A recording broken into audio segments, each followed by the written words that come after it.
think they fixed the air conditioning. How about that? Hi, everybody. How is everyone? Okay, thank you. It's good to see you. Good to be back. Okay, so we have a lot going on today, certainly, and I want to start out talking a little bit about Hurricane Irma. And the first thing I want to say about that is that our condolences are certainly with those who have lost so much, including their loved ones, from the destruction of Hurricane Irma. We are continuing to monitor the path and also the impact of Hurricane Irma as the situation continues to evolve. We have no greater priority than the safety and security of U.S. citizens who are overseas. We've said that many times from this podium, and today would be no more of a perfect moment than now to mention that again. Since Tuesday, our embassies have issued security messages and also travel warnings for the affected countries to inform U.S. citizens of the storm and to recommend that they begin making preparations to either depart or to shelter in place. The State Department has regular contact with our embassies to ensure that we have the latest information on our operations, U.S. citizen needs, and disaster assistance plans. We are communicating also with foreign authorities. In terms of our embassy operations and travel warnings, we continue to update information for U.S. citizens on the Hurricane Irma page at travel.state.gov and also through our emergency and security messages. The Department of State has authorized non-emergency U.S. government employees and family members to depart the Dominican Republic, Haiti, and also Cuba. We have ordered the departure of all family members and non-emergency U.S. government employees from the Bahamas. As the storm passes through the region, our embassies will continue to provide emergency consular services to U.S. citizens. In terms of emergency contact information, and this is important for folks who have family members, loved ones, and friends who are traveling in the Caribbean. If you are in the United States and are worried about a family member traveling there, again, this is in a foreign country, not in the United States, you can inform the Department of State about U.S. citizens affected by the hurricane who require emergency assistance through our website. You can go to travel.state.gov, or you can call us at the following number, 1-888-407-4747. That's from the U.S. and Canada. If you're calling from overseas, that number is 202-501-4444. In addition to that, our sister agency, USAID, is providing some important information and some important teams on the ground, and they'll have some additional information for you on that coming forward. We are committed to working with partners in the region to provide life-saving assistance as our neighbors in the Caribbean respond to the disaster. USAID officially activated a disaster assistance response team. Many of you know that as DART, as Irma continues its destructive path across the Caribbean. Disaster experts on DART were deployed to Haiti, Dominican Republic, Barbados, and also the Bahamas ahead of the storm, and they're now coordinating with local authorities and humanitarian organizations on the ground to deliver vital assistance as soon as conditions allow. I'd like to recognize those brave Americans who are willing to go in what is potentially harm's way in order to save or assist others. DART is comprised of experienced disaster response officials who are conducting damage and needs assessment. They're working with local authorities and our humanitarian partners to coordinate distribution of emergency food assistance and relief supplies. USAID will have more information on this sometime later today. In addition to that, there's a matter we've gotten a lot of questions from you recently on, and it's something that we care about deeply here, and that is the situation taking place in Burma. I'd like to talk about this as a follow-on to the two statements that have recently been released from both the State Department and the U.S. UN since the violence erupted there in late August. We are deeply concerned by the troubling situation in Burma's northern Rakhine state. There has been a significant displacement of local populations following serious allegations of human rights abuses, including mass burnings of Rohingya villages and violence conducted by security forces and also armed civilians. We again condemn deadly attacks on Burmese security forces, but join the international community in calling on those forces to prevent further violence and protect local populations in ways that are consistent with the rule of law and with full respect for human rights. We urge all in Burma, including in the Rakhine State, to avoid actions that exacerbate tensions there. We welcome the government of Burma's acknowledgement of the need to protect all communities and its pledge to implement recommendations of the Advisory Commission on the Rakhine State aimed at addressing long-standing challenges that predate the country's democratic transition. We call on authorities to facilitate immediate access to affected communities that are in need of urgent humanitarian assistance. The United States is working through the United Nations and other international organizations to assist tens of thousands of civilians who have fled to southeastern Bangladesh since August the 25th. We are also communicating with Burma's neighbors and other concerned international partners on efforts to end the violence and assist affected communities there. I would be happy to take your questions on that, but first I have one final thing. And I'd like to say we are very pleased to host the leaders of the state of Kuwait here in Washington this week. We got a late start today, as you well know, because we wanted, of course, the President and the Emir of Kuwait to finish up their meetings and their press conference at the White House. As you know, the President just met with His Highness Emir Al-Sabah at the White House. And tomorrow here at the State Department, we will host the second annual United States-Kuwait Strategic Dialogue, which is co-hosted by Secretary Tillerson and the first Deputy Prime Minister and Foreign Minister of Kuwait. Kuwait is a strong regional partner, and we look forward to tomorrow's meeting on education, trade, investment, homeland security, and also military cooperation. We also want to continue to thank Kuwait for its strong diplomatic efforts in trying to resolve the ongoing Gulf dispute. And with that, I would be happy to take your questions. We'd like to start today. Sure. Why don't we go right back to Myanmar? You said in your statement just now that the U.S. welcomes the call from the government of Burma for the need to protect all different communities. That certainly hasn't been the predominant message from Aung San Suu Kyi's government in the last several weeks. Does the U.S. have confidence or faith at this point in the efforts or desire of the government of Myanmar to protect the Rohingya community? Well, I think there are a few things going on there. As you all as journalists who are passionate about foreign affairs well know, that it is a difficult place to get information from. It's difficult to get access to. We'd like to certainly call on the government of Burma to allow better, greater access for reporters and journalists to be able to enter that country and be able to provide accurate information about what's going on the ground. There also remains a humanitarian situation where it is very difficult for humanitarian aid groups to be able to get in and provide the supplies and the support that is necessary. We are continuing to have conversations with the government, not only about the violence there, but also about those issues of journalists and also, perhaps more importantly, the humanitarian aid situation. Our ambassador over there, he and I, Ambassador Scott Marcel, exchanged emails earlier today to talk a little bit about this situation. He's been on a plane and has met numerous times with the government, 3 times, in fact, in I believe it was just this week alone. So we remain very engaged in that. So the U.S. does have tools at your disposal. Obviously, we had a pretty broad sanctions regime against Myanmar. Some of that has been lifted in recent years. Is the U.S. considering putting back sanctions or adding new sanctions to try to push back on these allegations of human rights violations that you were just describing? I think, and I don't want to sound like a broken record on the issue of sanctions, but it's something that we don't want to get ahead of the conversations that we're having. We're having diplomatic conversations at this point. Any potential sanctions are just not something that I could comment on this time, either assuming that they might happen or might not happen. Let's stay on this issue before we switch to the next one. Burma, yeah. The leader claims, Aung San Suu Kyi, she claims that this started by fake news. Say that again? She what? This whole crisis Yes. is stoked by fake news and the trading of fake news and so on. Now, has the U.S. been able to authenticate the calamity that is taking place and the size of it on its own? That's exactly why I mentioned how difficult it is. I mean, it is a difficult country to get into. It is a difficult country to get around.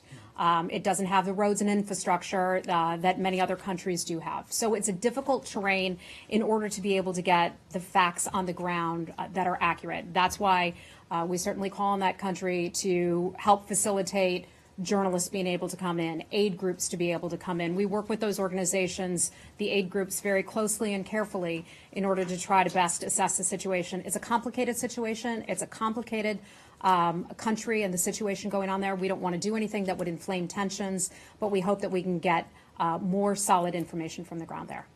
Okay. Hey, Michelle. Hi. What kind of engagement has Secretary Tillerson himself had on this issue in the last 2 weeks? Have there been phone calls? how has he been involved? This is something that I know the Secretary cares about. This is something where we have phone calls and diplomatic conversations that have certainly been had at various levels. I don't have any calls to read out for you right now, but as we do, I will certainly let you know. Okay? Hi, Lisa. Hi. It seems as if, we haven't really heard from Secretary Tillerson about any diplomatic efforts going on. Is that because you don't feel like you want to discuss them right now, or is that because the administration is leading with more of a, kind of deterrent message On this specific on the issue, North you're Korea- talking about yeah. Burma? Oh, sorry. Are you talking about Burma, or are we moving on to North we're Korea? moving on to North Korea. Okay, Elise, wake up this morning. Sorry. Okay, let's stick with Burma before we move on to something else, please. Anybody else on Burma? Heather, Patty. The secretary hasn't spoken to anyone? No, I just don't have any calls to read out for you at this time. This is a subject that has come up a lot. A lot of people are talking about this here at the State Department. You all are focusing on this now. Our ambassador has made 3 trips to the Capitol this week alone. And so it's something that we just continue to focus on, and we will continue to monitor it. Do you have any, do you think Aung San Suu Kyi is doing enough to prevent the violence? Look, there is access, very, very limited, if any, access to humanitarian needs and equipment and supplies. That would be one of our top concerns. We're concerned about the violence there. That includes allegations of violence conducted by both security forces and civilians. We would like all sides to try to calm the tensions. What we've seen there has been very concerning to the U.S. government, as we care about what is happening to the population there. The U.S. Embassy is following the developments very closely. And let me just again mention that it's very difficult to verify some of the reports in light of the security situation there. I'll leave it at that. Obviously, we all would like to have more access for journalists in Myanmar, Yeah. but I mean, you guys have an embassy in Naypyidaw. You're not saying that the U.S. can't determine whether or not Well, these some of- allegations are fake news unless Well, there's more. some of these areas are areas of open conflict, which we can't necessarily get out there and get on the ground as State Department employees when there is open conflict have there. American diplomats been in Rakhine State to try to look at this? I can look into that for you. I don't know if we've had anybody exactly right there. Okay, let's move on to something else. Do you have anything to say on whether you think Aung San Suu Kyi should keep her Nobel Peace Prize? I wouldn't have anything to comment on that. That would be up for the prize. Do you Yes. urge Bangladesh authority to allow Rohingya refugees in their country, as thousands of Rohingya refugees in the border to get in the Bangladesh? I know it is a difficult situation for Bangladesh, as it is for any country, to absorb refugees. We have provided, I believe it's about $55 million this year to Burmese refugees, not only in Burma, but I believe also in Bangladesh. If I have anything more for you on that, I'll get that to you. Hi there. Hi, Jenny. Nice to see you. On North Korea, Okay. do you have any detail on new sanctions on North Korea? You know I'm going to say Thank you. this. You know what I'm going to say, don't you? We're never going to forecast sanctions. I think what you're referring to is what many are talking about at the United Nations, and that is a situation I'm just not going to forecast right now. It's a draft resolution that's been released to the council for a vote. So that is a detail of a draft resolution, and that's something we don't go into the details of a draft resolution on current diplomatic conversations. But you've all read the news, you've seen the reports, and so What I'll leave you at that. Russia's, Hold on, we're comments- not going to Russia just No, yet. Russia's comments preemptively Ah. opposing any type of sanctions against Yeah. North Korea. Look, we have had Russia's cooperation at the UN Security Council in the past. What the DPRK has done, and it's, we all know what happened on Sunday night. We all have not yet been together since those activities occurred. You mean the nuclear test? I'm talking about the testing that took place, yes. What I want to say about that is that this is not just a security situation for the United States. It's not just a security problem for the United States. This is a security problem for the world.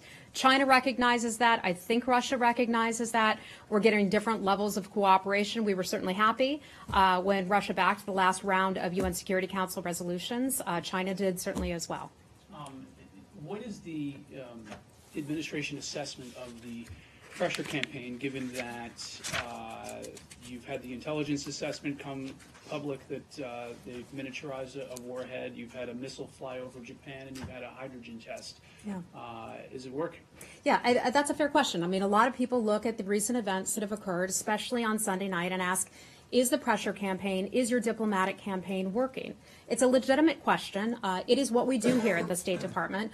We look at pushing and continuing the conversation about the pressure campaign and putting pressure on the DPRK to denuclearize. China shares that concern with us. They also support denuclearization, as does virtually every country across the globe. It is an important issue for us, and it's an important issue for them.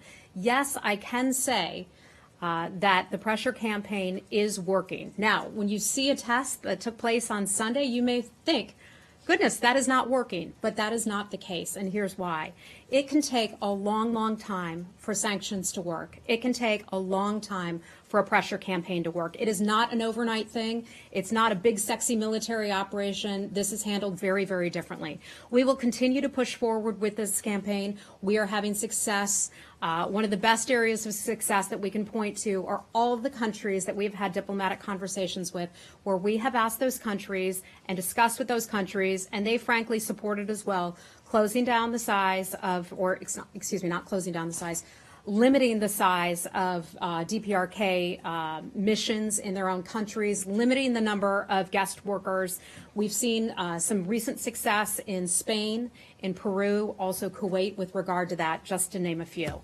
There are also the independent sanctions that other countries have been willing to do. We've seen that with Australia and many other partners in the region as well. This all will take time. It will take time to help remove that money that the DPRK is getting, and we believe is going to its illegal nuclear and ballistic missile programs. It'll take time to get that money out to really force that regime to come around. Just real quick, when you said China shares the U.S. concerns, is it concerned enough? Yeah, we've always said this. China can certainly do more. It's also a country that is willing to do some things behind the scenes, and we're happy with that. We don't need to be so public. We don't need to take the credit. We don't need countries to thump their chests in order to show exactly what's going on. This is what diplomacy is. Sometimes it's quiet. Sometimes it's not so fun for people who are covering it, because you may not have much to publicly point to, but there are things going on behind the scenes, I can assure you, that is giving us cause to be hopeful for the future. Again, this is something that will take quite some time. It's not going to happen overnight, but that's what we do here. We'll keep pushing forward. Isn't it though, isn't it a little bit of a race against time? Because if you're saying that it'll take a long, long time, in your words, and, you know, some of the commanders have estimated that by the end of in less than a year's time, North Korea not only could have, they've already demonstrated the ICBM, but also married it, and so that's why I think we have this U.S. government has a multi-pronged approach. Diplomacy is just one part of that. You heard Secretary Mattis talking about the military piece of it.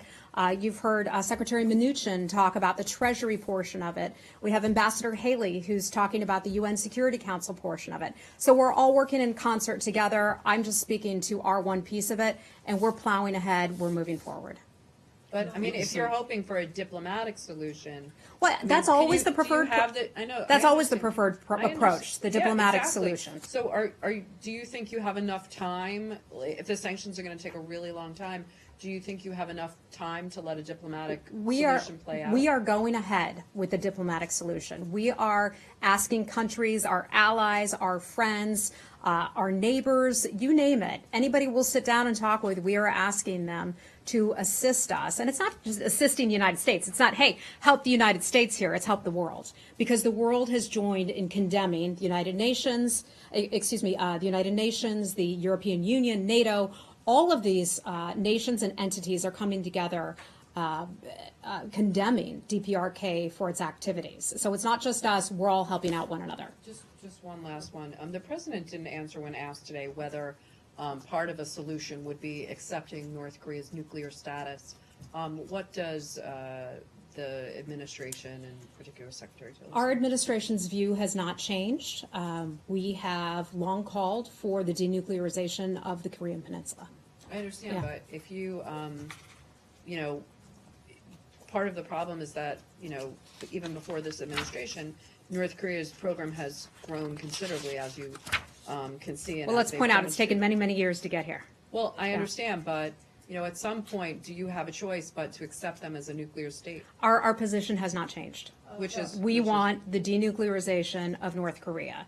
That is what we want. That is what we are pushing for. We will not accept, as Secretary Tillerson has said, a nuclearized North Korea. Heather, what if the diplomatic solution did not work? What if it doesn't work? Yes. Well, we have the whole of government approach. We have the Department of Defense. We have the Treasury Department. We have the United Nations, the United Nations Security Council, and we have our piece here at the State Department. So we're just going to keep pushing forward. I'm not going to get into hypotheticals, but we're going to keep pushing forward, and that will not change. We are committed to this. When this president first came into office, his top national security priority, he said, is this, the DPRK, and put Secretary of State Rex Tillerson in charge of that, and that's what we are pushing forward with. So, yes, it has all options on the table. So All if you- options are yes. still on the table. That's why we have this multi-pronged government approach. Okay, I think we've exhausted this. Let's move it. Okay. I understand that you won't talk about the draft resolution Yeah. At the UN, but is there any way you can discuss how the State Department feels in terms of cutting off oil to North Korea? Is that something that you guys think is imperative? Where does that fall on the list of diplomatic pressure? It could be something that would be potentially a very big deal if that were to happen, and that's all I'll say about that. Is Okay. Tillerson making calls to other countries specifically on that topic? He's made a lot of calls. I don't have a readout or a list of all the calls that he has made recently, but he has been on the phone a lot since Sunday night. He always And is, talking as a matter of about fact. oil. Well, talking specifically about the DPRK. Whether it's been oil in that I'm not aware of, but we continue to have a full, robust approach to our to what we're looking at with the DPRK. Okay, let's move on to something else. Okay. China Hi. is saying that sanctions can only be part of a package with some kind of dialogue. So is some dialogue, direct talks with North Korea still a goal for you after the latest test? Well, it's certainly, we would always like to be able to sit down and talk. But North Korea is showing the world that it is not serious, and it is nowhere near the point where it wants to talk. What they did over the weekend and what they've done recently is a tremendous security concern to the world. When they're willing to show us that they are serious about sitting down and having conversations, we will know it. We think we will be watching for the signals, and we'll just go from there. What did they do over the weekend? Was it a hydrogen test? I believe there's a very specific term that we want to call it, and I think it's an advanced nuclear test. I think that's what we're referring to it as, the U.S. government. Right? Yeah. Another nuclear test soon or missile. That I'm not going to forecast into what could or could not happen in the future. Okay, let's move on from North Korea. Saeed, hello. How are you? Thank you. Welcome back. Good to Thank see you. Very quick questions. First pertaining to press freedom. The Palestinian Authority arrested a Palestinian peace activist. 25 members of Congress sent a letter to Secretary Tillerson. Say the last part again about.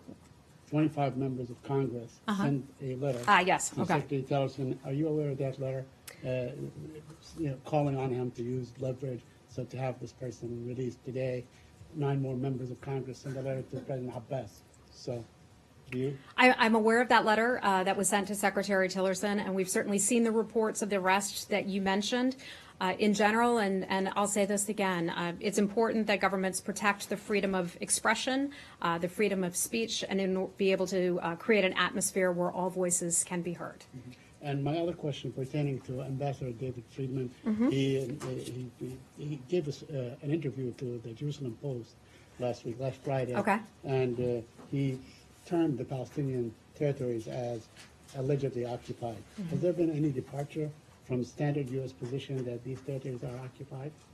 Our position on that hasn't changed. The comment does not represent a shift in U.S. policy. Okay, but he is the ambassador of the United States. His comment does not represent a shift in U.S. policy. Thank you. Okay. Go back to the journalist that was jailed Yeah. for Hi, a Matt. second. Yeah. What are you doing over there? You two are confusing me. Switch Well, I sides. had to finish up writing about the Kuwait press conference, Got it. so I was late. Okay. Just You may be you're excused. talking about Issa Amro, right? Yes. That's who- Yes. And do you take a position on the extended detention that a judge ordered today, and the fact that this likely means that, I mean, he was supposed to come to the United States later this, I believe later this month. And do I'm you not have a- anything more to say? I'm about not it? aware of the announcement of an extended detention. If we have anything for that, I can see what I can find out for you. Okay? All right, let's move on to something else. Hi. Okay. Let's, Russia President Putin says Russia reserves right to ask more U.S. diplomats. So if U.S. and Russia talk about full parity, it's not 455 U.S. diplomats in Moscow, but minus 155. Do you have any comments about that? you know, I don't want to speculate on any potential Russian actions. We have talked for some time here about how our relationship with Russia is at a low point. We would like that relationship to improve. We don't want to continue this kind of diplomatic tit for tat. There are far too many areas where we hope we can cooperate with Russia. One of them would be Syria, for example, where that ceasefire is now, what are we at, 2 months now? 6 weeks? Something like that. But we're pleased with that. So my point is, I'm not going to speculate. I'm not going to, get into forecasting and any potential Russian reaction to that. But we hope that the relationship can improve. And we hope we've hit the low point and can just improve things from here on out. At the same time, we can see Russia release video showing U.S. law enforcement agencies conducting unknown activities inside the building of Russia Consul Generals. I'm sorry, you work for? I work for China Central Television. Oh, But CCTV. Okay, yes. got it. The thing is, this kind of issue arouses lots of attention at the moment. Do you have any explanation? So I think what you're talking about is when our officials went through some of the facilities with the Russians. There were 2 places. First of all, let me just say that Russian officials were invited to come along with us as we toured those facilities last weekend. They chose not to accompany us on the New York walkthrough. For whatever reason, I simply do not know. It is certainly in our authority to be able to look around, and I'll just leave it at that. So wait a second. Just Yeah. curious. You describe these as a tour? What do you want? What do you call it? What would you call Well, it? I don't know. A search? Did they open closets? I Did would did assume they open closets, but I haven't talked to any of the people who did That's that. not really a tour. It's not like, a tour sounds like it's like a sightseeing thing. Like you walk in and say, "Oh, look at that! There's a nice painting." There was a search. This is a very serious activity. Right. It was No, a but very serious there was activity. there was a search. And right? if I use the word tour and that seemed too light in fitting of the activity that took place, then pardon me for that. Well, Heather, is Okay. this normal Hold on. protocol? Is this normal diplomatic protocol? I'm sorry, sir. What's your name? Bill Jones with Executive Intelligence Review. Is this Hi, a Bill. normal diplomatic protocol when you ask a country to leave? They usually can gather their stuff, destroy whatever they have, which is sensitive, and leave. The FBI doesn't barge in and look at everything they've got. It seems in the case of the trade mission, this is exactly what they did. President Putin said he would take a lawsuit against it. I'm sure he did. Welcome to the American legal system. Is it normal Mr. diplomatic Putin has apparently procedure? met the legal system then in the United States. Look, I don't know exactly what is the FBI's protocol, but I do know that our inspections, whatever you want to call it, going through the properties was something that we conducted lawfully. The searches in the other 2 cities, San Francisco and D.C., the Russians did accompany the Americans on those? Yes, they only chose not to accompany us on the New York And walkthrough. on those 2 that they did accompany, did they complain or did they protest it when the agents or whoever it was, the U.S. security went through closets and cupboards and?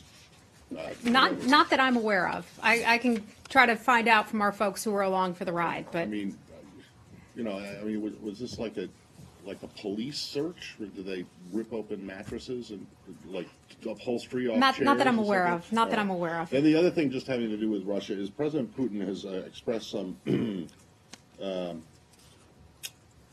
disappointment or regret at having awarded now Secretary Tillerson the Order of Friendship. I'm wondering, what does the Secretary think of that? If you know, is he willing to perhaps return the award? Since I have not asked him that question. Very interesting comment from President Vladimir Putin. I'm just going to leave it at that. Interesting comment. The Secretary has good friends. As America, we're welcome. We certainly welcome our many friends and partners from Canada to Spain to our many, many friends around the world, and would gladly stand up our friends to Vladimir Putin's friends. Well, you know, is it something that he has on like display in his office? Is it something that he would like? Did you now take your cover silly up? pills today? What, No, what's I'm gone just, in you? I'm just wondering. I mean, is this a big deal to him? Honestly, Matt, I have President not Putin asked. I have not asked him that question. We know that there are leaders around the world who will say sometimes humorous, sometimes sarcastic, off-the-cuff remarks, and I'll just leave it at that. Do you see it as sarcastic and off the cuff, or do you see it as, you know, President Putin kind of saying that, like, well, when he worked with Exxon, he was more friendlier than when he's the Secretary of State? I don't know what Vladimir Putin was thinking. I can't get into his head. I don't know. Let's move on to something else. Yeah. The searches were not carried out by the FBI. They were inspections, and it was with diplomatic security. I don't know if that came through clearly. Thank you. Okay, let's just make that clear for everybody. Robert, our press operations director, Foreign Service officer, he's been here many years. Thank you for clarifying that. So the FBI was not involved, contrary to Sarah, to what you had said, not involved in those searches. Okay, that was that was diplomatic security agents. They are a part of the State Department. They're trained federal agents. Okay. What was the legal basis for entering Russian property without Russia's consent? How can you explain this? Ma'am, this is something that the Russian government said that it wanted to get to parity. Russian government said it wanted to get to parity, and now our missions, our number of our buildings are closer to parity. Okay, and I'm just going to leave it at that. Okay, let's move on. Okay, hold on. Go ahead. Hi. Can you update us on the status of visa processing at the mission in Russia? Is it still no longer going on? Nope, What that level- visa processing resumed. I believe it was September 1st. Let me double check on that. It is, yeah, that's correct. Visa processing resumed on September 1st. We still do not have the number of consular affairs or regular staff for that matter, working in our embassy, so we're not able to process visa applications as quickly. We know lots of Russians want to visit the United States. This is a great place to come. We support all kinds of freedoms, including freedom of speech, free press, and all of those things. So we certainly understand that a lot of people would want to come here to visit. We're working on processing those through. Can I follow Okay. up on something Yeah. you just said about parity? Like, what is the U.S. searching a Russian property have to do with parity? Okay, first of all, and I guess you guys find this funny, but I don't find it funny. I'm not some laughing. chuckles in the back here. I just want to point that out. That the whole No, I reason, understand. the I whole understand. reason that this occurred was because the government of Russia said that they wanted parity. They asked a lot of our members to leave from our properties in Russia. Right. And so here we're trying to get back to parity. Right. Okay. And all of this was conducted in accordance to the Foreign Missions Act. It was all conducted in accordance with the Vienna Conventions. Well, Okay? but I'm just curious, like, do you still consider that sovereign Russian property, or were those properties searched because there was a concern that they were being used for intelligence purposes, which would be like a different issue than parity? Because, you know, the Russians kind of closed some... Elise, I'm not going to get into that right now, okay? Why? I'm just not going to get into that. No, Let's but move. I'm Let's move on to something else No, right now. I want to know whether it's because a concern about the property itself, because I'm not sure that Some of these matters parity- I'm not going to get into and debate with you here from the podium. When I can give you additional information, I certainly would be happy to. Could you take a question, though, maybe perhaps, or consider taking a question? Are you aware of, in Russia or any other country, where U.S. missions that have been vacated have been searched by the host government, whether it's their version of the FBI or their version of diplomatic security? You know what? I don't know if you all are working for RT today or what, but No. Come on. See, Well- I can be funny too, Matt. Come on. You're joking Yeah, around. but No, I mean, look. there's a broader I will issue ask here. that question. I don't know. I've been here 4 months. I don't know the Right, normal that's why I'm- process. Thank you for asking. I don't know the normal process for going through those facilities, but I will look into that, okay? Specifically about the Russian property, about the U.S. properties in Russia that you had to close because of the parity issue. Were they searched by Russia? Elise, I don't know the answer to that question. I will look into it and see what I can get for you, okay? Does anybody have anything else on other issues? Hi, Sarah. Really quick, the Israelis bombed a target in Syria saying that it was a factory for chemical weapons. But apparently the message that is being sent, one to Russians and one to the Syrians and Iran, and the third one to the United States of America, because it seems that they have been left out of the process that you spoke about, the ceasefire that took place a couple of months ago. Is that how you see it? Have you spoken to them about the reason for this attack and whether it is actually the message is that they should not be left out of any agreement? I don't have anything for you on that. Okay, I'm aware of the report. I just don't have anything for you on that. Hey, Michelle. The Senate Appropriations Committee passed a bill today to add $10 billion back into the state operations budget. I saw that, yeah. What does this secretary think about that? You know, it's a situation where we are in the process, or the Senate, I should say, is in the appropriations process. I certainly saw that number would that number was suggested. We certainly look forward to continuing to answer questions from members of the Senate and also the House. We have two officials who are testifying. Our ambassador for counterterrorism, Nathan Sales, I believe is before the House Foreign Relations Committee today. Is that right? He's House Foreign Relations.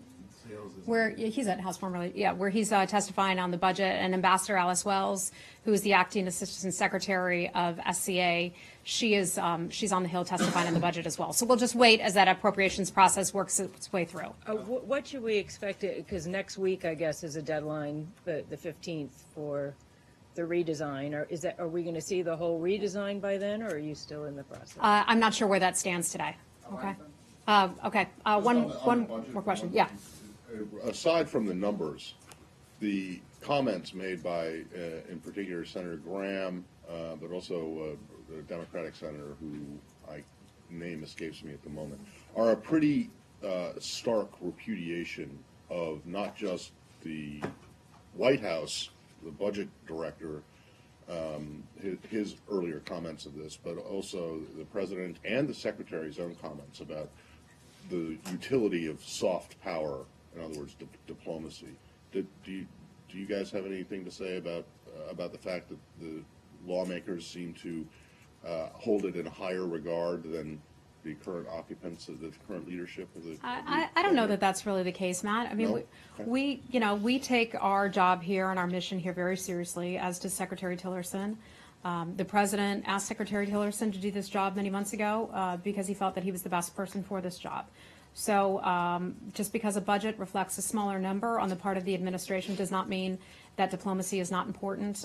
This administration values that. We all value that. The 75,000 people who work here each and every day here and around the world value that, and we keep pushing forward with it, okay? All right, guys, leave it there. Gotta go. We gotta go. I cannot, other than to say the investigation is ongoing. We anticipate that whenever we have new information on that and we can bring it to you, we certainly will. Okay? Thanks, everybody.